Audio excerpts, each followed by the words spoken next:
الذي نحمده ونستعينه ونستغفره ونعوذ بالله من شرور أنفسنا ومن سيئات أعمالنا من يهده الله فلا مضل له ومن يضلل فلا هادي له أشهد أن لا إله إلا الله وحده لا شريك له وأشهد أن سيدنا ونبينا محمدا عبده ورسوله صلى الله عليه وسلم لا نبي ولا رسول بعده اللهم صل على سيدنا محمد الفاتح لما أغلق والخاتم لما سبق ناصر الحق بالحق والهادي إلى صراطك المستقيم صلى الله عليه وعلى آله وصحبه حق قدره ومقداره العظيم اللهم بك أصبحنا وبك نحيا وبك نموت وإليك النشور أصبحنا على فطرة الإسلام وعلى كلمة الإخلاص وعلى الدين نبينا محمد صلى الله عليه وسلم رضينا بالله ربا وبالإسلام دينا وبمحمد صلى الله عليه wasallam nabiyya wa rasula amma ba'du. Puja dan puji syukur kepada Allah. Alhamdulillah, di waktu yang mulia ini Allah masih izinkan kita gerakkan kaki kita, tangan kita, hati kita menuju rumah Allah Subhanahu wa taala untuk melaksanakan salat fardu subuh berjamaah. Mudah-mudahan amal yang kita lakukan pada hari ini diterima oleh Allah Subhanahu wa taala, hendaknya amin ya rabbal alamin. Salawat dan salam kepada Nabi yang agung, Nabi yang mulia, Rasulullah Muhammad sallallahu alaihi wasallam. Allahumma salli wa sallim ala sayyidina Muhammadin tibbil qulubi wa dawaiha wa afiyatil abdani wa shifaiha wa nuril absari wa dhiyaiha wa ala alihi wa ashabihi bi'adadin kulli ilmillah ya rabbal alamin. Bapak Ibu hadirin yang dirahmati Allah Subhanahu wa taala, lanjutan kajian kita kitab Riyadhus Shalihin min kalami Sayyidil Mursalin, hadis yang terakhir daripada bab qada'ul hawaijil muslimin, menunaikan hajat seorang muslim. Menunaikan hajat seorang muslim itu dianjurkan dalam syariat. Hajat orang mesti kita tunaikan. Hadis yang pertama muslim, tentang seorang mukmin kita tunaikan hajatnya. Hadis yang kedua ini menjelaskan tentang yang menunaikan hajat atau melepaskan kesusahan saudaranya. Hadis riwayat daripada Abi Hurairah. Abi Hurairah radhiyallahu taala anhu. Pokoknya kalau mengaji hadis, selagi kita ahli sunnah wal jamaah, akan banyak kita jumpai nama Abi Hurairah. Kecuali kalau kita Syiah. Kalau Syiah, na'udzubillah, na'udzubillah, na'udzubillah, takkan pernah kita mendengar nama Abi Hurairah di majlis dia. Takkan pernah. Mungkin nanti ada kesempatan ke Iran, ada kesempatan nanti ke bagian barat daerah Irak, umumnya kota ya, atau ke daerah yang hari ini banyaknya Syiah ya, seperti Iran, Syria. Tidak, Syria masih banyak ahlu sunnah wal jamaah. Ke Iran jarang sekali kita akan menjumpai nama Abi Hurairah disebut oleh syekh tadi. Jarang kita mendengar nama Abi Hurairah disebut oleh khatib, oleh penceramah. Kenapa? Karena dia tidak memakai hadis Abi Hurairah. Menurut dia Abi Hurairah ini bersekongkol dengan Sayyidah Aisyah radhiyallahu taala an. Padahal Abi Hurairah inilah sahabat yang paling banyak meriwayatkan hadis. Jadi selagi kita duduk di majlisnya ahlu sunnah wal jamaah, baik dari kalangan salafikah dia, wahaboikah dia, siapa lagi, pokoknya dia masih kategori bagian dari ahlul millah, syaratnya sama, puasanya sama dengan kita, kita akan mendengar hadis riwayat Abi Hurairah. Karena tak bisa kita elakkan, lebih dari 5.000 hadis Abi Hurairah saja yang mendengar langsung dari Nabi. Kalau kita tak pakai hadis Abi Hurairah, maka berapa ribu hadis yang kita buang? 5.000 hadis itu Abi Hurairah saja yang meriwayatkan. Maka di dalam Sahih Bukhari berapa ribu Imam Bukhari memasukkan hadis tentang Abi Hurairah saja dalam Sahih Bukhari. Imam Muslim dalam Muslimnya. Kalau kita buang, kalau kita benci ke Abi Hurairah, buang hadis riwayat Abi Hurairah, sama kita membuang 5.000 hadis Rasulullah sallallahu alaihi wasallam. Maka alhamdulillah Allah takdirkan kita bisa menyebut nama orang yang saleh, orang yang bersama Nabi dari mudanya, orang yang selalu menemani Nabi di dalam dakwah dan di rumahnya. Itulah dia Abi Hurairah, atau dikenal dengan Abdurrahman Ad-Dausi radhiyallahu taala an. Beliau dari Yaman minta izin ke ibunya pergi ke Madinah untuk masuk Islam. Hidayah Allah timbul untuknya, dimasukkan Islam oleh Nabi. Padahal beliau masuk Islam tu 3 tahun Nabi akan meninggal dunia. Tak lama ni, sebentar saja dia dengan Nabi. 3 tahun Nabi akan meninggal dunia, Abi Hurairah masuk Islam. Tetapi walaupun 3 tahun, Abi Hurairah orang yang pertama kali banyak meriwayatkan hadis dari Nabi. Dibuat-buat, bukan dibuat-buat, memang ingat dia, kuat ingatannya, karena ketika itu masih muda. Umur ketika masuk Islam 27 tahun, masih muda. 3 tahun dengan Rasulullah, usia 30 Nabi meninggal dunia. Jadi Abi Hurairah fuqaha'us sahabah, ahli fikih dari kalangan sahabat. Itulah dia Abi Hurairah. Pokoknya setelah Nabi meninggal dunia, sahabat-sahabat banyak bertanya hukum kepada Abi Hurairah satu, kemudian kepada Abdullah bin Abbas, satu sepupu Nabi. Kalau ada hukum, bertanya kedua orang sahabat ni, Abi Hurairah, kemudian Abdullah bin Abbas. Abi Hurairah, Abdullah bin Abbas. Karena orang berdua inilah yang sangat menguasai hadis-hadis Nabi sallallahu alaihi wasallam. Dan alhamdulillah, hadis yang diingat oleh Abi Hurairah dulu itu sampai ke kita hari ini, dan mudah-mudahan sampai pula ke generasi-generasi kita ila yaumil qiyamah, sampai hari kiamat tidak terputus hadis Nabi sallallahu alaihi wasallam. Mana hadisnya? Anin Nabi sallallahu alaihi wasallam qala. Hadis Abi Hurairah itu kebanyakan hadisnya sahih. Hadis Abi Hurairah satu, kemudian Sayyidah Aisyah satu. Kebanyakan, bukan semuanya, ada yang dhaif, tapi kebanyakan dari hadis Abi Hurairah dengan hadis Sayyidah Aisyah, kebanyakannya hadisnya sahih menurut ahlu sunnah wal jamaah lagi. Kalau menurut mereka, enggak, semua hadis-hadis yang riwayat Sayyidah Aisyah, riwayat Abi Hurairah itu dipermasalahkannya. Anin Nabi sallallahu alaihi wasallam, dari Nabi sallallahu alaihi wasallam, man nafasa an mu'minin kurbatan min kurabid dunya, siapa yang melepaskan daripada umat mukmin akan kesusahan daripada kesusahan dunia. Orang mukmin susah, ada dia punya seorang mukmin yang susah sekali kehidupannya di dunia, makan payah, sekolahkan anak payah, min qarabid dunia, kita bantu menyekolahkan anaknya, kita bantu ekonominya. Nafasallahu anhu kurbatan min kurabil yaumal qiyamah, maka Allah lepaskan pula lah kesulitan dia daripada kesulitan di hari kiamat. Payah di hari kiamat lagi daripada di dunia ni, lebih susah lagi di hari kiamat daripada di dunia ini. Tapi kalau sudah kita membantu orang di dunia ini, kita akan dibantu Allah dengan haqqul yakin, kita dibantu Allah nanti di yaumil qiyamah. Maka kalau dari sini, yang berpeluang besar itu masuk surga, yang berpeluang itu masuk surga, yang berpeluang itu untuk cepat mendapatkan ampunan Allah adalah para penguasa. Penguasa dia punya uang, dia punya fasilitas, jadi mudah dia membantu orang-orang yang tidak makan, mudah dia membantu orang yang putus sekolah, mudah. Maka oleh karena itu, para penguasa lebih mudah untuk masuk ke dalam surga Allah kalau dia memakai atau memanfaatkan kekuasaannya itu untuk nafasa tadi. Tapi lebih dulu pula dia kadang masuk neraka.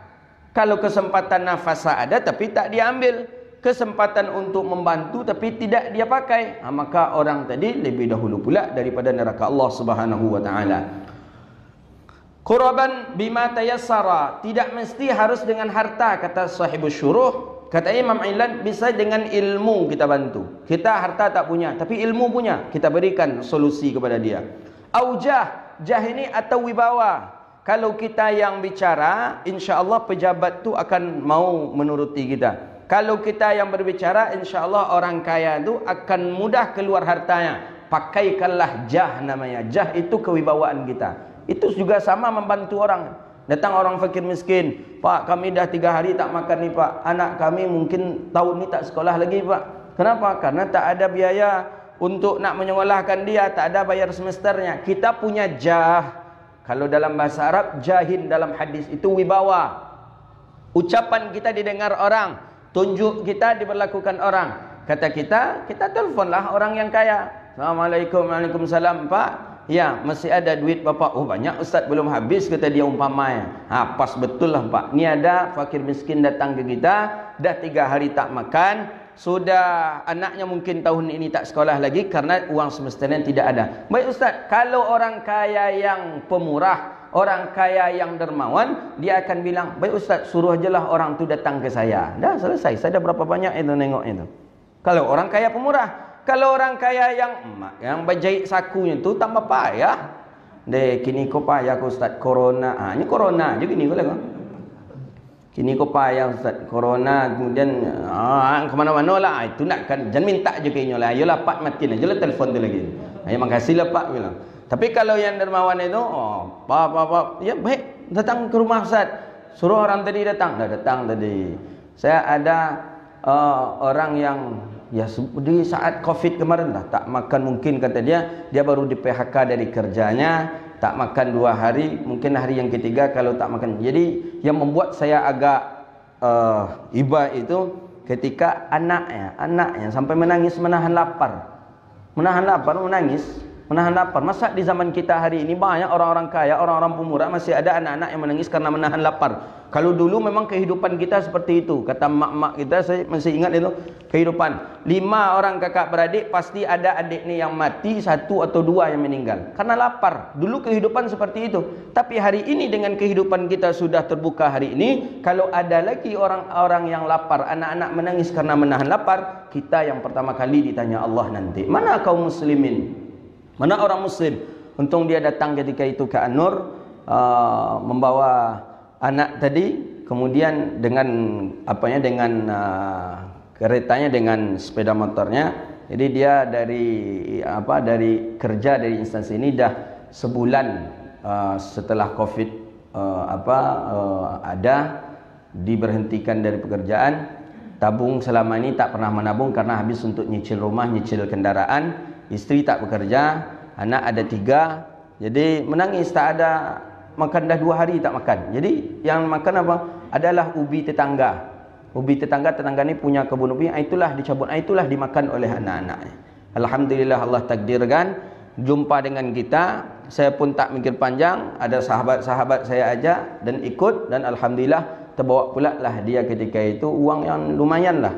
Tapi kita sampaikan, ini belikanlah ke makanan, ini belikanlah kepada kebutuhan pokok. Dan banyak orang-orang yang seperti itu. Cik kau lah dibantu, apa kau tak lama sejam setelah itu timbul telefon lagi tu. Itu orang kita. Jadi banyak berarti ini. Banyak, bukan satunya. Itu di Pekanbaru itu. Bagaimana di pelosok-pelosok daerah yang ada di kita di Riau ini. Maka oleh karena itu yang pas betul ini memang orang-orang yang penguasa yang tahu dia letak titiknya, kemudian dia memiliki wewenang untuk membantu, itu luar biasa sekali. Allah mudahkan dia nanti di yaumil qiyamah. Wa man yassara ala mu'sirin wa man ya'sara. Jadi cara membantunya tadi bisa dengan ilmu. Kita cuma punya ilmu, kita sampaikan ke dia begini. Atau kita punya relasi, boleh nanti saya sampaikan ke teman saya, silahkan datang ke sana. Au jahin, atau punya wibawa. Punya wibawa, kalau dia berbicara didengar oleh orang yang kaya. Au nasih, atau dinasihati. Memang kalau orang tak makan dinasihati macam mana bentuk ini kan? Sabar aja lah Pak, insya-Allah akan makan Pak besok, kata dia. Payah itu. Payah menasihati orang kalau tak makan. Au dilalatan 'alal khair, atau kita tunjuki cara sebagaimana Nabi. Awal mula sahabat datang ke Nabi minta uang, dikasih Nabi. Kali yang kedua dikasih Nabi. Kali yang ketiga Nabi belikan kapak. Boleh seperti itu. Dilalatun 'alal khair namanya. Berikan kapak ke dia sebagaimana Nabi memberikan kapak ke sahabat. Ni kapak ni kau carilah uang memakai kapak ni. Pergilah ke hutan, pergilah mencari kayu api dengan memakai kapak. Dapat kayu api dia jual, dapatlah hasil. Ya kapaknya Rasulullah, tentu kapak yang hebat. Banyak mendapatkan uang. Setelah itu besoknya dia datang lagi ke Rasulullah untuk mengganti kapak Nabi tadi. Kemudian apa kata baginda Rasulullah? Jangan engkau berikan kepadaku, tapi berikanlah kepada orang yang membutuhkan sepertimu. Begitu cara Nabi mendidiknya. Itu namanya dilalatun 'alal khair. Kalau ada orang macam tu, anda usah kasih ke saya, kasihlah kepada orang yang membutuhkan sepertimu. Siapa yang membutuhkan yang ada seperti kita dulu, berikanlah kepada dia. Sehingga ada tasalsul namanya. Tasalsul itu tak pernah putus dia, seperti obat nyamuk. Begitu terus menerus tak pernah putus. Seperti itu bagusnya kita membantu saudara muslim. Au i'anatun min nafsi, atau dengan diri kita. Kita memang memiliki pula atau berikan. Au safaratihi, atau kita punya kendaraan, kita bawa dia kemana dia hendaknya. Kita bawa dia kemana dia suka. Au syafa'au, doa terakhir kali, du'aihi, doanya yang terakhir. Itu terakhir. Uang tak punya, ilmu tak punya, nasihati tak bisa, menunjukkan kepada kebaikan tak bisa. Apalagi terakhir doa. Doakan ia. Wa bidu'aihi, doakan dia, ya Allah, mudah-mudahan orang ni mudah rezekinya ya Allah. Mudah-mudahan dia dapat kebaikan dan mudah-mudahan Allah selalu memberi petunjuk dan hidayah kepadanya. Begitu dia. Wa may yassara ala mu'sirin, kata Nabi, dan siapa yang memudahkan ala mu'sirin, di atas kesulitan saudaranya, yassarallahu alaihi fid dunya wal akhirah, Allah mudahkan kesulitan di dunia dan di akhirat. Ini memudahkan urusan orang, jangan kita persulit. Maka Nabi SAW selalu menyampaikan, yusiru wa la tu'asiru, basyiru wa la tunafiru. Urusan orang mudahkanlah, jangan kita susahkan, jangan kita persulit. Hiburlah orang dan jangan kita takut-takuti. Jadi kalau kita bersama teman, hibur dia, jangan kita takuti. Kalau kita takuti berarti kita bukan seorang muslim kita. Hibur dia. Umpama dia sakit, hibur dengan perihal yang elok. Dia lagi gundah, dia lagi sedih, hibur dia. Jadi mudahkan urusan orang, jangan orang dipersulit. Ini saya tengok orang Arab yang kurang pas nampaknya mengamalkan hadis ini. Kami kalau mengambil visa iqamah namanya, saya di Arab saya perhatikan sama saja daerah Arab semuanya. Ta'ban namanya istilahnya. Ta'ban ni memang parah kali. Kita dah antrian dari jam 3 subuh. Jam 3 subuh enak-enak tidur, itu dah pergi ke Jawazat. Jawazat ni kalau kitanya apa ya? Yang untuk dapatkan imigrasi, Jawazat imigrasi. Datang ke imigrasi jam 3 subuh, orang belum datang. Kalau datang memang bukanya jam 8, tapi kalau datang kita jam 8, takkan pernah kita dapat visa iqamah. Semua negara. Al-Azhar itu kan ribuan orangnya, semua negara. Jadi jam 3 itu mesti dah antri itu. Antri di loketnya itu. Jam 3. Dah sampai kita 10 meter antrian kita dari jam 3 itu. Di sanalah duduk tidur. Oh, luar biasa. Kalau kuliah di Timur Tengah lah, ujian itu salah satu ujian terberat itu. Tidur sambil duduk sana. Kalau tidak tidur di sana, pergi kita, orang lain ngisi. Orang dari Afrika lah yang ngisi nanti, atau orang-orang Asia yang lain. Tidurlah sambil duduk. Macam tu. Jam 8 baru buka loket, baru berdiri. Mana yang cerita berdiri. Berdiri ni 10 meter ini, kita sampai ke dia itu mungkin ada 2 jam. Memang Ta'ban, kursi tak disediakan. Kenapa salah disediakan kursi duduk? Orang kan enak. Ini enggak, dipanggil nanti satu-satu. Ini enggak, berdiri, antrian. Sampai kita jam 10 itu di loket dia. Kalau dia belum sarapan, pas jam sarapannya ditutupnya aja. Bayangkan tu, memang sakitnya tu di sini, tapi itulah alhamdulillah lah. Mungkin rasa saya semua yang pernah kuliah ke Mesir, ke Timur Tengah, ke Sudan mungkin pernah merasakannya. Pasti pernah merasakan. Pas sampai di sana langsung tutup. Ma'alaish katanya, ma'alaish ihna futur katanya. Itu bahasa dia tu. Ma'alaish ni, maaf kami sarapan dulu 5 menit saja. 5 menitnya itu orang Arab 1 jam. Awak belum sarapan negara? Kita belum sarapan lagi. Jam 11 nanti buka jam 11 tu. Kalau kita nomor pertama setelah loket, alhamdulillah. Tapi ternyata kita orang yang kelima umpamanya dari loket. 1, 2, 3, 4, 5. Pas di kita yang kelima itu, masuk waktu salat langsung tutup. Ma'alish bukrah katanya. Dah besok katanya. Besok padahal dari jam 3 kita menunggu lagi. Sudan saya perhatikan seperti itu juga. Mesir saya perhatikan seperti itu juga. Umumnya daerah-daerah Timur Tengah kita perhatikan seperti itu. Saudi, daerah Timur Tengah umumnya. Padahal jelas ini memudahkan urusan orang, tidak ia persulit orang, dia akan Allah mudahkan. Makanya saya sampaikan kepada orang-orang yang bekerja hari ini di birokrasi, selagi mudah kita, selagi bisa memberikan kemudahan kepada orang, berikan kemudahan. Ini biasanya di capil kebanyakan, ini biasanya ini KTP orang, kakak orang, apa lagi kalau di camatnya surat tanah apa segala macam, surat domisili. Allahu Akbar. Kami sedang buat apa? Buat rencana nak buat yayasan, buat pesantren, mengurus surat domisilinya. Ya Allah, sampai gini ada aja yang kurang dia. Hari ini datang surat apa yang ada. Hari ini datang NPWP yang tak ada. Besok datang lagi kakak pengurus lagi. Besoknya datang lagi stempel lagi. Macam itu. Apa salahnya dia tulis yang mesti bapak lengkapi ini. Dah selesai. Kan itu bagusnya. Ini baru muslim nih. Ini tak setiap hari ada aja yang kurang dia. Ada hari yang kurang. Jadi kan emosi wak jadi dia kan. Piti itu yang kurang. Itu zalim ni lagi. Ada aja yang kurang. Jadi saking paniknya saya suruhlah teman-teman kita ni, uruslah kata saya. Bisa saja berlaku handphone ni, bisa saja berlaku, cuma kasihan kita ke dia nantinya.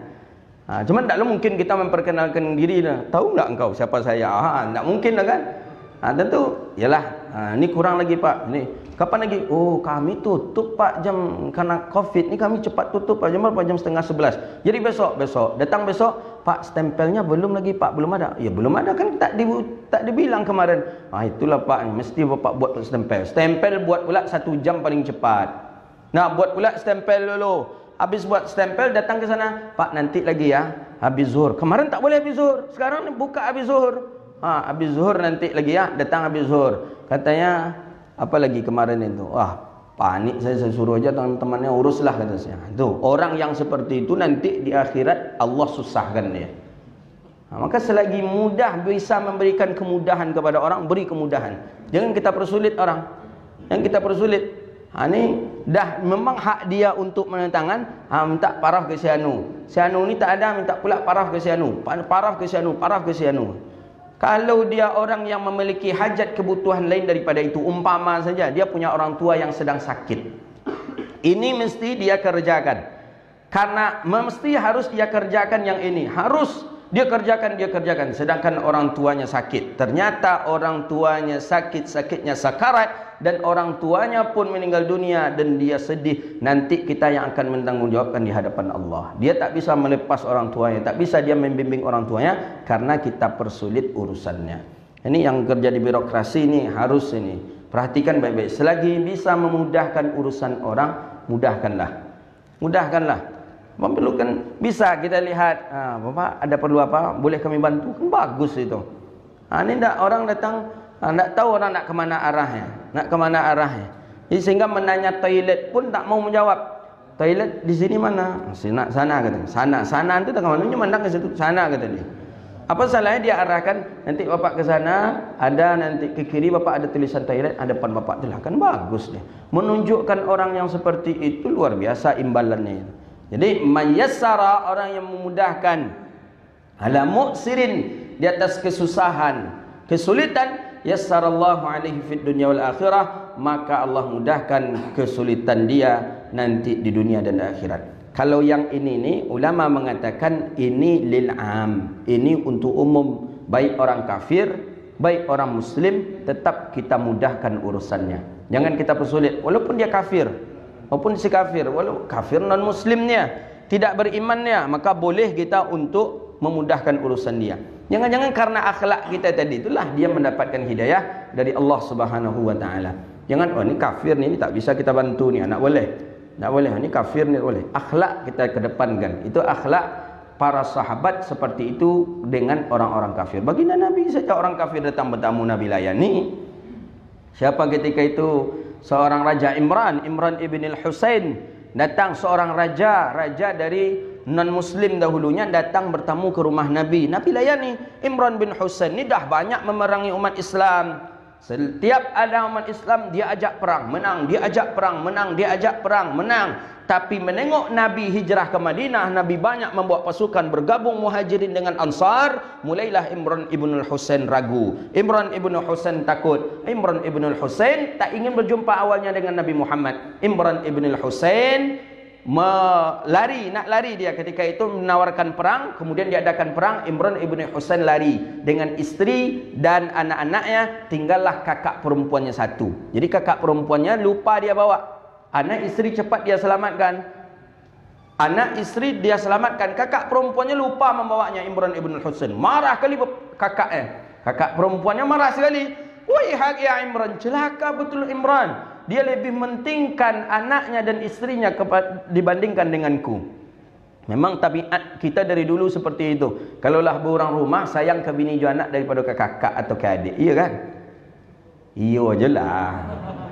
Kalau ada kejadian, siapa yang kita selamatkan pertama? Anak dan isteri kita atau kakak kita yang kita ambil? Anak bini.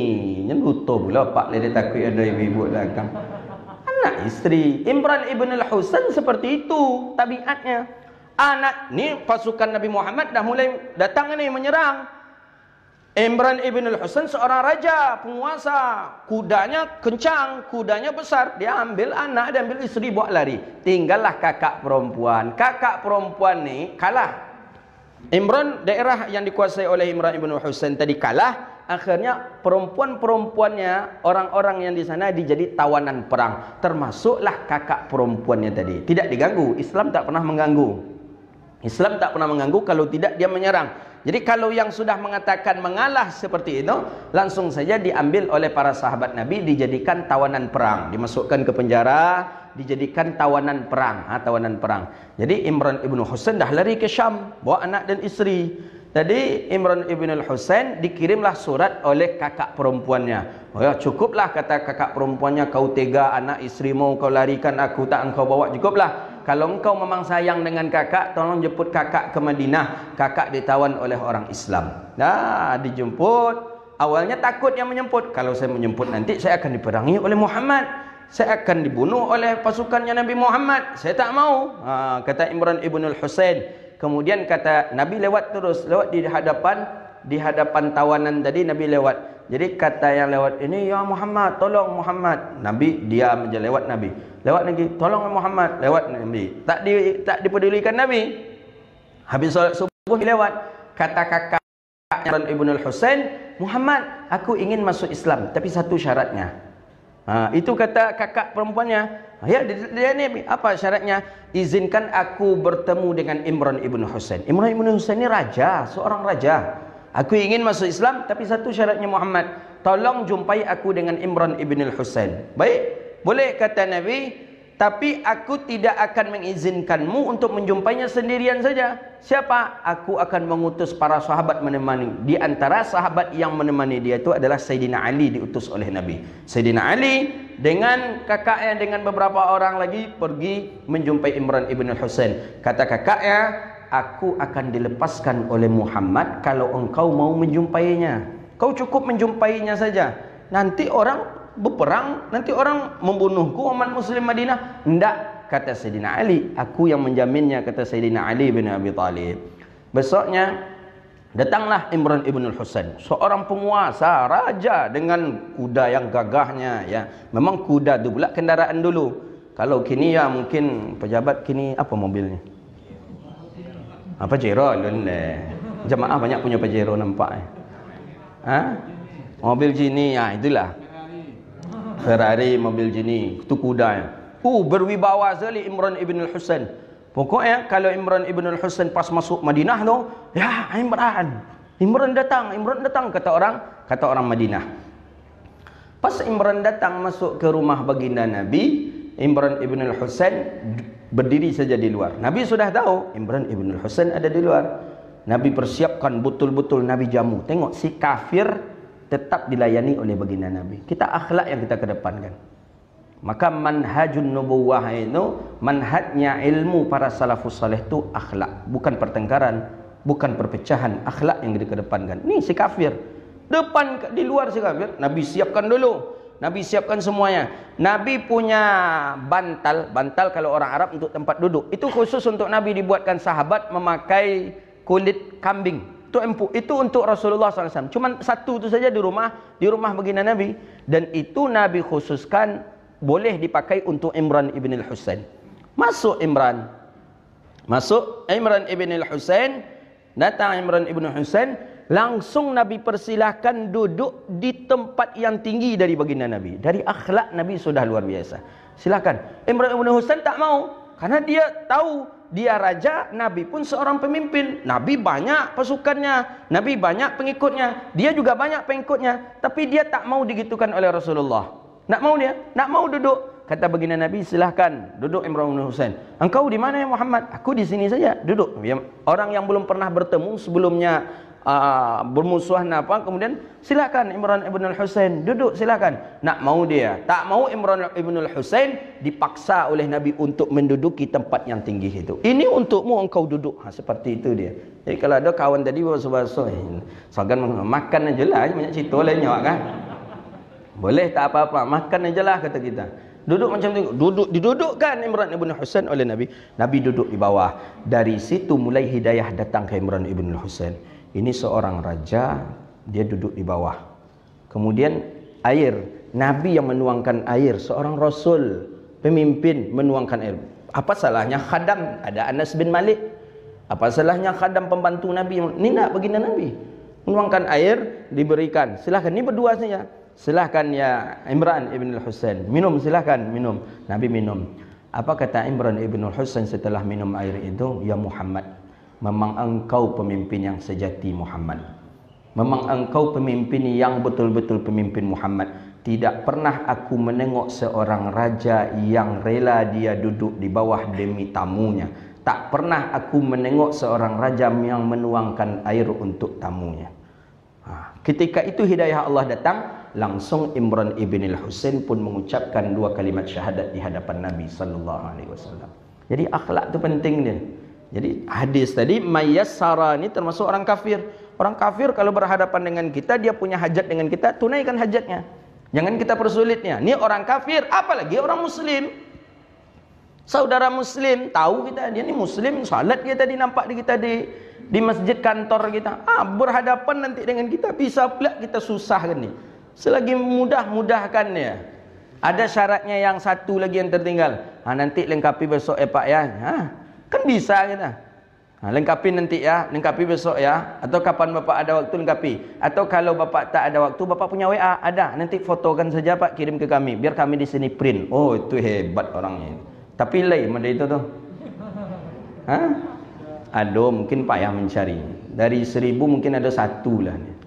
Tapi sampai kini belum dapat dapat orang yang 100 tu lagi. Yang pernah macam tu lah. Ni apa ni Pak? Ada mungkin KTP-nya nih. Bapak lupa saya bawa KTP saya. Baik, kalau gitu Bapak fotokan aja nanti biar kami di sini memprintnya. Ini dah selesai. Dah selesai nih Pak. Bapak tinggal nunggu je ya. Kan luar biasa. Ya Allah, kalau macam itu dah jaminan surga untuk dia. Tapi biasanya orang macam tu tak dipakai tu, tak dia pergi jabatan itu macam tu. Tak kan naik-naik pangkat dia itu tu. Tak kan naik-naik pangkatnya. Ini yang naik-naik pangkat tu yang pandai mangkek-angkek tolu kata orang. Pandai mencari muka di depan punya, pandai ambil muka di depan atasannya, atau capek dapat pangkat itu. Tapi mana yang lurih-lurih tadi, mana yang betul-betul kerjanya lillah tadi itu payah angkek naik pangkatnya. Jadi memang sistem menyuruh kita nampaknya mangkek-angkek tolu tu nampaknya. Baca dulu ya, bisa apa dia selesai pula. Wa man sattara musliman sattarahu Allahu fid dunya wal akhirah. Dan siapa yang menutupi aib seorang muslim, maka Allah tutup pula lah aibnya di dunia dan di akhirat. Ada kemarin yang sudah kita bahas 4 yang cuma boleh kita membuka aibnya, 4 keadaan saja. Wallahu fi aunil 'abdi ma kana al-'abdu fi auni akhihi. Allah itu bersama orang yang membantu hambanya selama hamba itu pun membantu saudaranya. Kemudian kata baginda Nabi, wa man salaka tariqan, siapa yang berjalan ia yaltamisu fihi ilma, yang berjalan ia untuk mencari ilmu. Kata para ulama, mencari ilmu maksudnya di sini baik untuk tahfiz, menghafal, atau majlis atau duduk seperti kita, atau talib atau dia mengajarkan, ya, mudarris. Apa kata baginda Nabi? Sahallallahu bihi tariqan ilal jannah. Allah mudahkan jalannya menuju surga. Ini hadis ini sahih. Jadi orang yang berjalan dia menuju majlis ilmu, orang yang berjalan ke madrasah, orang yang berjalan ke pengajian, Allah mudahkan jalan dia ke surga. Berjalan maksudnya di sini itlaknya bukan dengan pakai kaki saja, maksudnya bukan berjalan dengan kaki saja, tapi juga boleh dengan kendaraan, karena ibarahnya salaka bukan masya. Kalau hadis ada man masya, itu memang memakai kaki. Siapa yang berjalan ia dari rumahnya ke masjid untuk salat fardu dan dia dalam keadaan bersuci, maka orang itu dapat pahala haji. Itu memang berjalan di sana, kata ulama memang berjalan kaki. Tapi kalau hadis ini tidak mesti berjalan kaki, dengan kendaraan pun kita dapat, karena di sini bukan memakai masya tapi salaka. Man salaka tariqan, siapa yang berjalan salaka, yang berjalan ia untuk mencari ilmu, sahallallahu bihi tariqan ilal jannah, Allah mudahkan pula jalannya menuju surga. Kita mudah-mudahan termasuk orang-orang yang di bagian ini hendaknya. Amin.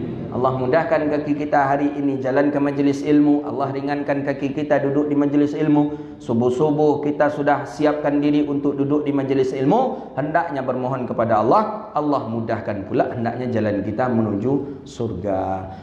Wa ma jtama'a qaumun fi baiti min buyutillah, dan tidak ada satu kaum yang duduk dia di rumah Allah, di masjid, yatluna kitab Allah, dia membaca kitab Allah, mendengarkan kitab Allah, ayat-ayat Allah, wa yatadarasunahu, kemudian ia memudarriskan, maksudnya ia pelajari, ia dalami, ia gali ayat-ayat Allah, ia gali hadis-hadis baginda Nabi, bainahum, di antara mereka.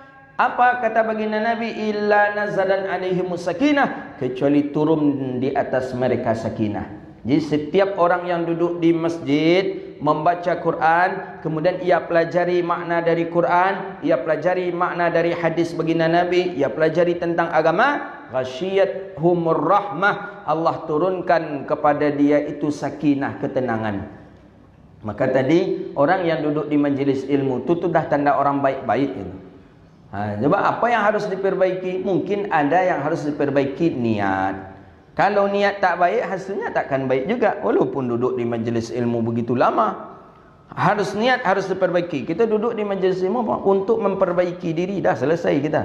Untuk memperbaiki diri, untuk mendekatkan diri kepada Allah. Sakinah turun kepada kita, ketentraman. Tak ada gelisah. Orang duduk majlis ilmu tak ada gelisah. Niat yang betul.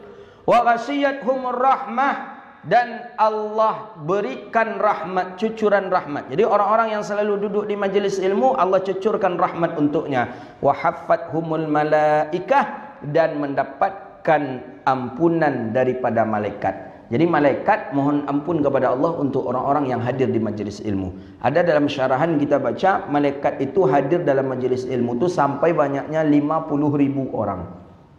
50.000 malaikat. Dibandingkan dengan kita yang hadir, jauh lebih banyak para malaikat yang hadir. Ngapa malaikat? Khasyat haffathumul malaikah, mohon ampun para malaikat kepada Allah untuk orang-orang yang hadir di majlis ilmu. Wa dzakarahumullahu fi man indahu, dan bercerita disebut-sebut orang ini oleh Allah dengan orang-orang yang ada di sekitarnya. Jadi kita ini disebut oleh para malaikat. Si anu itu setiap Sabtu duduk di majlis, si anu itu setiap Sabtu baca Riyadhus Shalihin, si anu itu hadir. Malaikat itu yang disebut oleh para malaikat, kata Nabi, man bata'a bihi amalu lam yusri' bihi nasabuhu. Siapa yang lambat dia melakukan amal kebaikan, belum juga melakukan amal kebaikan, maka tidak akan mendapatkan ketenangan di dunia dan di akhirat. Maka oleh karena itu segera kita melakukan kebaikan agar kita hidup di dunia ini dalam keadaan bahagia, di akhirat pun bahagia dengan amal kebaikan kita. Hadis rawahu Imam Al-Muslim. Ada yang mengatakan sakinah itu nama malaikat. Nama malaikat yang malaikat ini memang dikhususkan turunnya ke dalam dada manusia, ke dalam hati orang mukmin untuk diperintahkan kebaikan. Ada pendapat mengatakan sakinah itu nama malaikat. Jadi maka orang ada membuat namanya Siti Sakinah namanya. Siti Sakinah memang amak tadi itu memang anto aja. Tak banyak cerita. Siapa namanya Sakinah. Di kami ada di kampung namanya amak tadi itu, nenek tadi itu nenek Sakinah namanya. Ini memanglah neneknya. Lah hampir mungkin 80 tahun nenek tadi umur Sakinah. Diam saja dia. Tak banyak cerita. Sakinah orang yang tenang maknanya. Bab hadis rawahul Imam Muslim. Bab syafa'ah, tentang syafaat lagi. Bab baru, lanjutan daripada bab yang kemarin tentang menunaikan hajat seorang muslim. Hari ini bab tentang syafaat. May yashfa' syafa'atan hasanatan yakul lahu nasibum minha. Syafaat ini membantu. Syafaat ini menolong orang, itu syafaat namanya. Syafaat, syafaatil uzma. Kalau syafaat yang hakikatnya cuman yang punya Nabi Muhammad dengan orang alim bisa memberikan syafaat kepada murid-muridnya. Dan itu di dalam hadis baginda Nabi. Jadi syafaat bantuan. Siapa saja bantuan dan kepada siapa saja kita bisa membantu. Hadis inilah yang akan kita baca. An Abi Musa Asy'ari radhiyallahu taala an. Abi Musa Asy'ari periwayat hadis. Hadis ini muttafaqun alaih. Abi Musa Asy'ari radhiyallahu taala anhu qala. Abi Musa Asy'ari ini sahabat Nabi yang memang orangnya sangat baik hati. Dia dari Yaman juga nih. Suku Asy'ari ini suku dari Yaman. Dengar ada seorang Nabi di Makkah, datang dia ke Makkah untuk masuk Islam. Setelah dia masuk Islam, pulang dia ke Yaman. Pulang dia ke Yaman, balik lagi tapi sudah membawa 50 orang. Jadi cuman dakwahnya Abi Musa Asy'ari ini di Yaman 3 hari saja. 3 hari dakwahnya di Yaman sudah bisa memasukkan Islam 50 orang. Jadi Nabi kaget awalnya. Awalnya anggapan baginda Nabi, Abi Musa Asy'ari setelah masuk Islam pulang ke Yaman, kemudian balik lagi, anggapan Nabi dia akan berkhidmat untuk Nabi saja. Rupanya membawa 50 orang. Nah, itu dakwah yang betul-betul berhasil. 50 orang masuk Islam Abi Musa Asy'ari dalam kurun 3 hari. Bagaimana kalau Abi Musa Asy'ari berdakwah selama 2 dan 3 tahun? Itulah Nabi mempercayakan ke Abi Musa Asy'ari untuk pergi berdakwah ke Yaman bersama Mu'az bin Jabal. Dia memang orangnya berwibawa, Abi Musa Asy'ari ini, maka terbawalah orang ke dalam Islam. Dan memang suku Asy'ari itu suku yang lembut.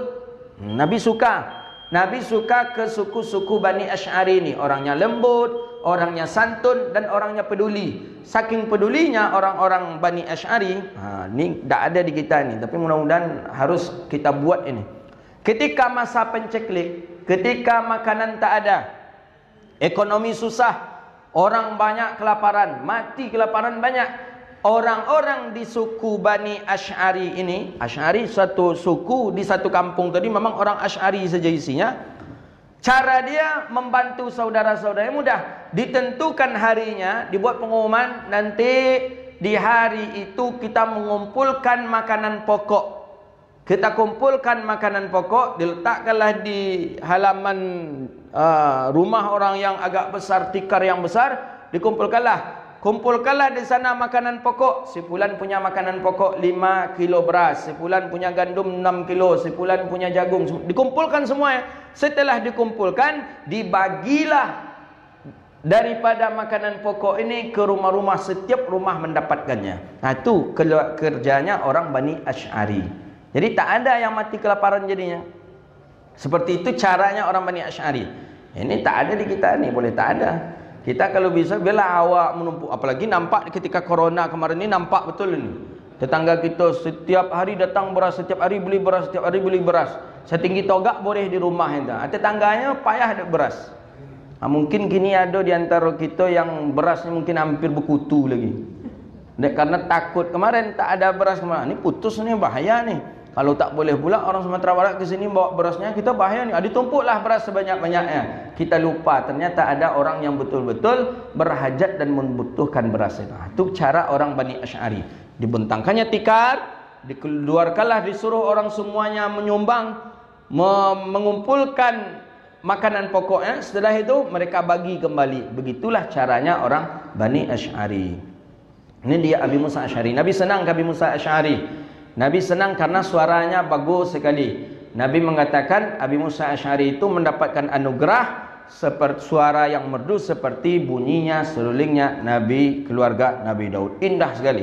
Kalau Abi Musa Asy'ari mulai mengaji, itu burung yang sedang kencang tadi cepat mencari dahan untuk tempat hinggap. Begitu juga dengan ikan yang begitu liar, ketika Abi Musa Asy'ari langsung diam. Merdu suara Abi Musa Asy'ari. Termasuk ahli qiraah Nabi.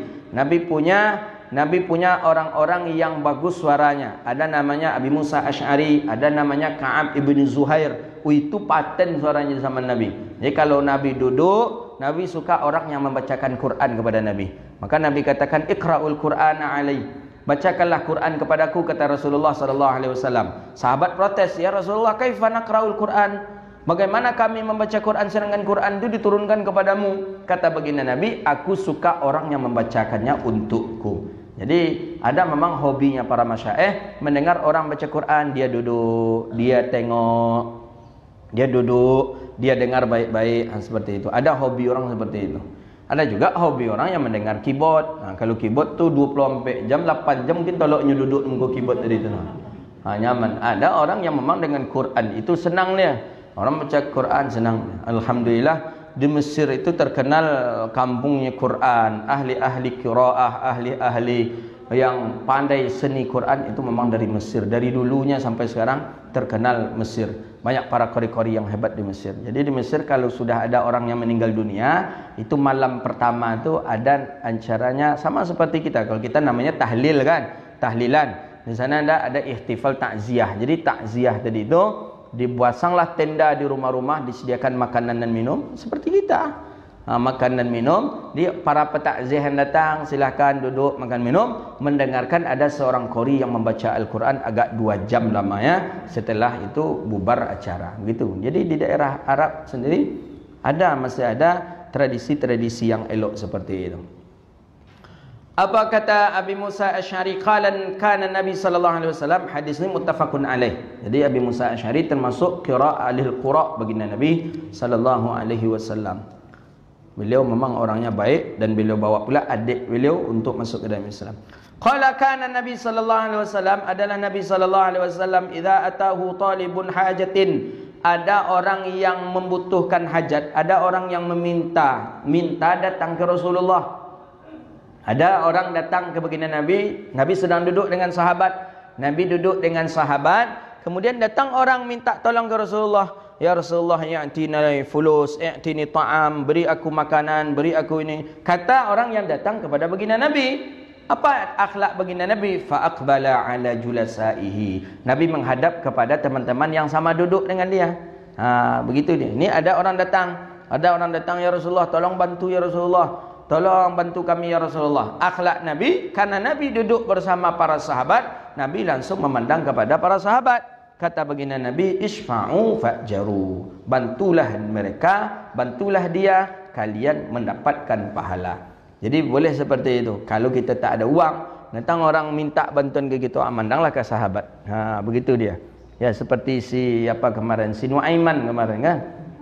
Si Nuaiman, perutnya yang lapar, diambilnya makanan dari kedai orang, dibawanya lah ke Rasulullah. Nabi sedang duduk bersama sahabat. Diambilnya makanan di kedai orang, dibawa ke baginda Nabi. Nabi duduk dengan sahabat. Dia ikut juga makan, karena memang dia sebenarnya perutnya lapar. Makan bersama sahabat, makan bersama Nabi. Dah selesai, dah habis makanan itu, anggapan Nabi sudah dibayar oleh si Nuaiman. Dah selesai makan, dah kenyang perut, si Nuaiman panggil pemilik kedai. Kata si Nuaiman ke pemilik kedai, itu Nabi manggil tu, Nabi nak bayar, kata dia. Jadi datanglah pemilik kedai, ya Rasulullah, karena makanan sudah habis kita makan, silahkanlah bayar kepada ni orang pemiliknya. Jadi Nabi, belum kau bayar Nuaiman, lalu ya Rasulullah, kata dia. Terpaksalah sum-sum sahabat itu. Itu kerja si Nuaiman itu.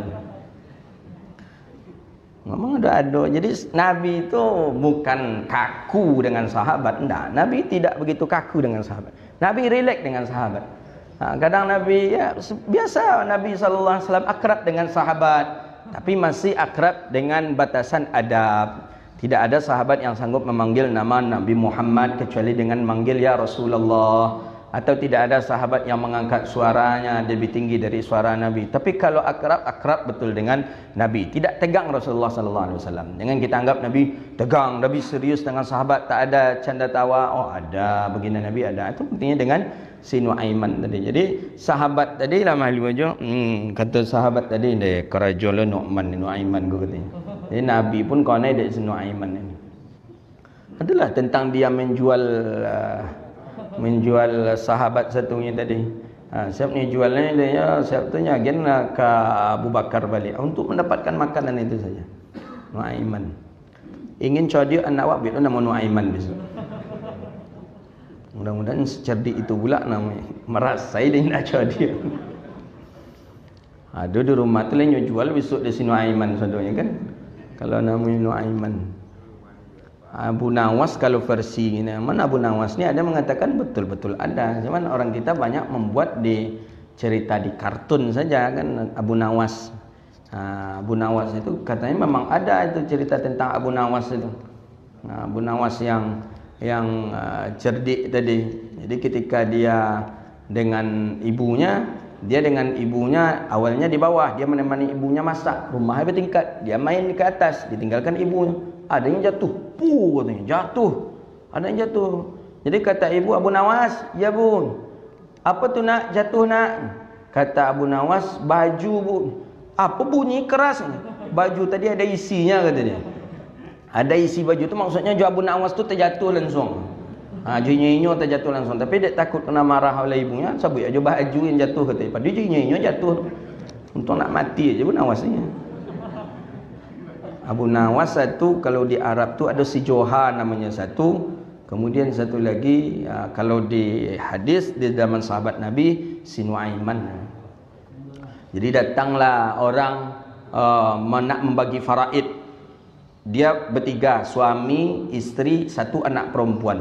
Meninggal suami, tinggal satu anak perempuan dengan isteri. Ini harta banyak nih yang nak dibagi. Harta banyak.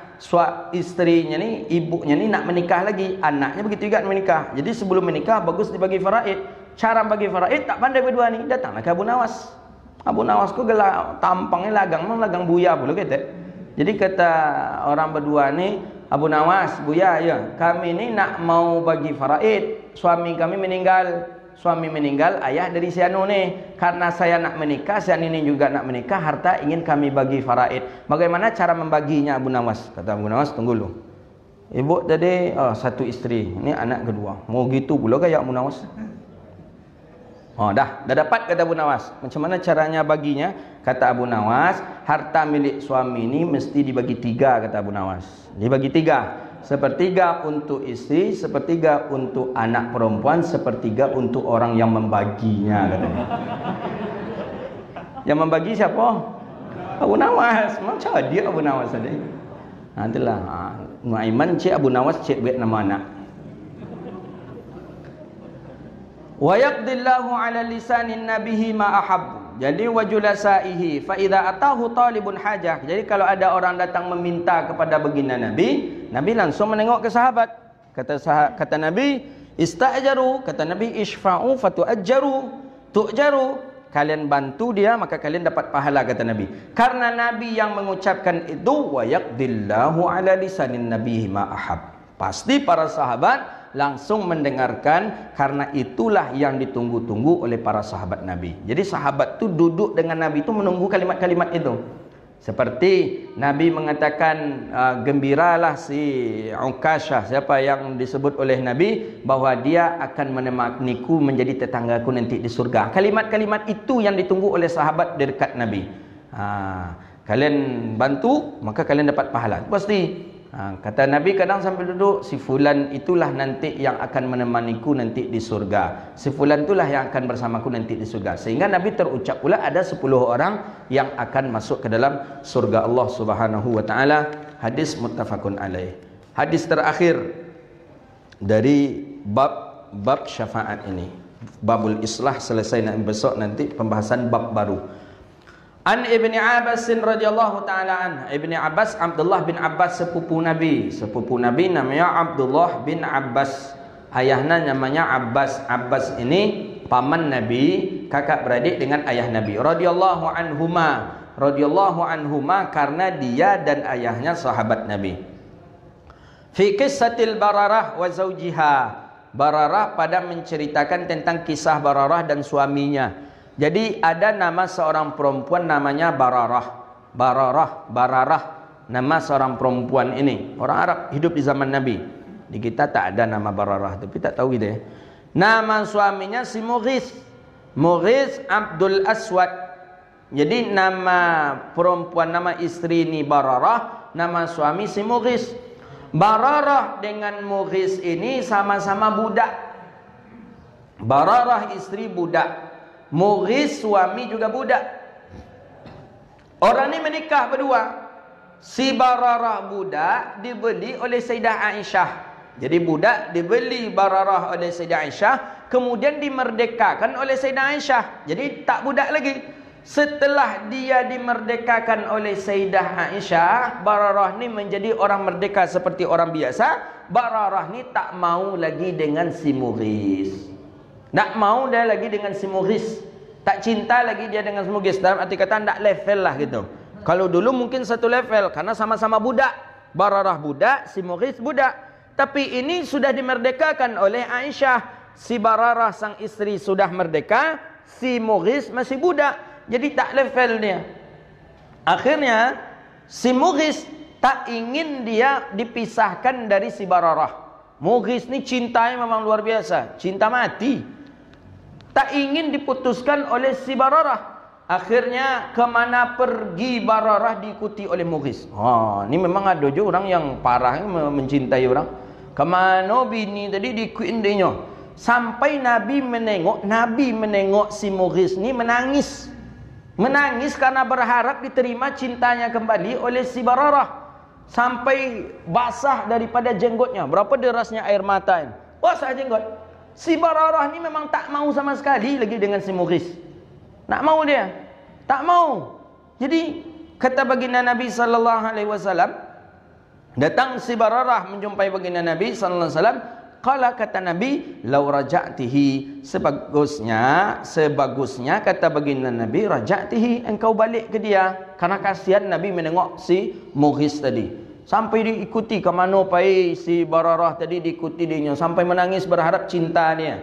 Jadi kata Bararah, ya Rasulullah, tak muruni, engkau memerintahkanku ya Rasulullah, engkau menyuruhku ya Rasulullah. Qala kata baginda Nabi, innama ashfa'u, itu sebagai usulan saja, sebagai usulan untukmu. Itu baginda Nabi. Jadi Bararah ni cerdas juga dia. Ditanya baik-baik dulu, perintah atau macam mana Nabi? Kalau perintah tentu wajib dia taati. Tapi itu tak perintah rupanya dah. Kata Nabi, ishfa'u, sekadar usulan. Sekadar usulan pendapat kata baginda Nabi. Qalat, kata Bararah, la hajatan li fi, aku tidak berhajat lagi kepadanya. Aku tak berhajat lagi kepada. Nabi tak bisa memaksa. Kenapa tak bisa memaksa? Karena status sudah beda. Budak satu, merdeka satu, budak satu.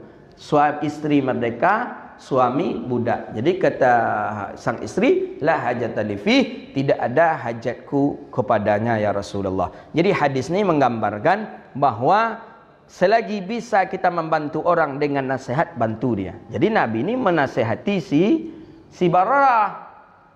Sebisa mungkin balik kata Nabi. Kata Nabi kasihan, tapi tetap dia tak maulah hajat alifi. Dan itu tidak boleh pula kita paksa. Jadi menasihati orang boleh, tapi jangan sampai memaksa orang kita. Kadang teman-teman kita di Facebook, kita tengok di WhatsApp, kadang dia menasihati orang, tapi kadang memaksa. Orang yang dipaksa ni kadang tak mau, akhirnya keluar dia dari grup tadi itu. Itu orang-orang yang kerdil jiwanya itu. Tak boleh. Kalau kita punya pendapat, sampaikan pendapat. Diterima tak diterima oleh saudara kita ni terserah saudara kita. Yang membukakan hatinya adalah Allah, yang memberikan petunjuk kepada dia adalah Allah. Kita paksakan, itu yang tak boleh. Itu patah nanti. Sama dengan anak-anak kita. Anak-anak sudah sampai masa usia nak menikah. Kita orang tua, menurut kita ada calon yang kita carikan untuk dia. Oh, ni bagus ni untuk dia. Kita sampaikan kepada anak, nak, bapak maunya kamu menikah dengan ini saja ya. Ini bagus, pendidikannya jelas, kerjanya jelas, orangnya jelas. Dengan ini saja ya nak. Kata anak, pak, janganlah lagi pak. Saya sudah ada janjian dengan teman ketika waktu kuliah. Orangnya juga baik, orangnya baik. Sampai anak meyakinkan seperti itu. Kau tak percaya bapak, cobalah. Oh enggak, saya maunya kau ini. Kalau kau tak mau ini, nikahlah kau keluar. Itu tak boleh. Kebanyakan anak-anak lari menikah karena seperti ini. Tak boleh. Kita punya pendapat, usul pendapat. Memang kita ni wali mujbir dalam fikih. Kita ni wali mujbir. Wali mujbir siapa saja yang nak kita pilih, kita nikahkan kepada anak kita, sah. Tapi menurut tata krama, menurut akhlak renggang kita dengan anak kita. Coba dengarkan pendapat anak. Mana? Coba bawa anak. Bawa, kenalkan dengan kita. Oh, ini calon menantu kita. Tengok di mana kelebihannya. Oh, ini. Tapi kadang orang kita ni kalaulah nampak ciek tu, kadang junan ciek kalau lupa je kadang tu. Buruk aja nampak calon yang dibawa oleh anak ni. Apalagi kalau kita orang tua kadang terhutang budi pula dengan orang tua calon yang kita tunjuk ni. Itu tak boleh. Kita memberikan pendapat kepada anak boleh, memaksakan kepada anak tak boleh. Itu rusak anak jadinya. Begitu juga memilih sekolah. Memilih sekolah begitu juga. Anak inginnya pesantren, kita inginnya SMA agar anak ni seperti kita nanti yang ahli di bidang umum ini. Anak inginnya pesantren, pesantren ingin anak. Kita paksakan juga, itu tak boleh. Akhirnya nanti takkan jadi anak. Begitu juga sebaliknya. Ikuti arus anak, tapi tetap dalam bimbingan dan doa kita. Begitu dia caranya. Jadi Nabi kepada sahabat, Nabi tak memaksakan sahabat. Nabi memberikan peluang kepada sahabat untuk berfikir. Kalau engkau balik, bagus kata Nabi. Ditanya Bararah, engkau memerintahkanku ya Rasulullah? Kata begini Nabi, tidak, itu sebagai usulan. Kalau usulan la hajat alifih, aku tidak punya hajat lagi pada si Mughith. Hadza wabillahi at-taufiq wallahu a'lam bissawab. Hadis Imam Bukhari. Besok insyaAllah babul islah bainan nas, tentang mendamaikan manusia di pekan depan insyaAllah. Rabbana atina fid dunya hasanah wa fil akhirati hasanah wa qina adzabannar. Allahumma faqihna fid din wa 'allimna ta'wil wahdina ila siratikal mustaqim. Allahumma anzil sakinata fi qulubil mu'minina ya aziz ya ghafar ya rabbal alamin. Allahumma inna na'udzubika min jahdil bala wa darkis shiqa wa su'il qada wa syamatatil a'da. Rabbana atina fid dunya hasanah wa fil akhirati hasanah wa qina adzabannar. Subhanakallahumma wa bihamdika asyhadu an la ilaha illa anta astaghfiruka wa atubu ilaik. Wa sallallahu ala nabiyyina Muhammadin wa ala alihi wa sahbihi ajma'in. Walhamdulillahi rabbil alamin.